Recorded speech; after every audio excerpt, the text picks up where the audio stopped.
Israel आणि अमेरिकेकडून सातत्यानं इराणवर हल्ले केले जात आहेत. इराणनं सुद्धा प्रत्युत्तर देत आखाती देशांमध्ये असणाऱ्या अमेरिकेनं लष्करी तळांवर हल्ले केलेत. या युद्धामुळे जगभरातील कच्च्या तेलाची पुरवठा साखळी खंडित झाली आहे. अनेक तेलवाहू जहाजांवरही हल्ले केले जात आहेत.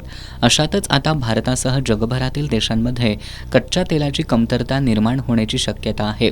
त्यामुळे इंधनाचे दर वाढण्याची किंवा इंधन संपण्याची अफवा पसरली आहे. या संबंधीचे मेसेज सोशल मीडियावर व्हायरल झालेत. मात्र कोल्हापूर जिल्ह्यात कोणत्याही प्रकारची इंधन टंचाई निर्माण झालेली नाही. सर्व पेट्रोल पंपांवर नियमानुसार इंधनाचा पुरवठा सुरू आहे. त्यामुळे नागरिकांनी घाबरून जाऊन पेट्रोल पंपांवर अनावश्यक गर्दी करू नये. नागरिकांनी कोणत्याही प्रकारच्या अफवांवर विश्वास न ठेवता अधिकृत माहितीसाठी जिल्हा प्रशासनाशी संपर्क साधावा. चुकीची अथवा दिशाभूल करणारी माहिती प्रसारित करणाऱ्यांवर आवश्यक ती कायदेशीर कारवाई करण्यात येईल, असा इशारा जिल्हा पुरवठा अधिकारी मोहिनी चव्हाण यांनी दिलाय.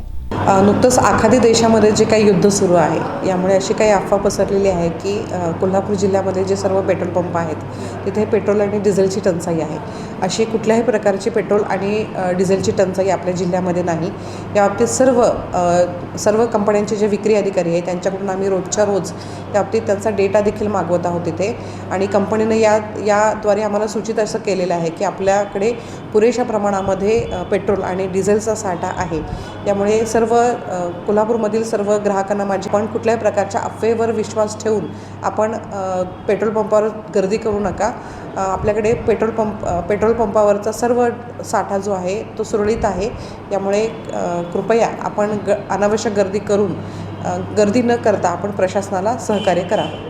तेल कंपन्यांचे विक्री अधिकारी आणि प्रतिनिधींना प्रशासनामार्फत इंधन पुरवठा नियमित ठेवण्याबाबत आवश्यक सूचना देण्यात आल्याचंही जिल्हा पुरवठा अधिकारी चव्हाण यांनी सांगितलं.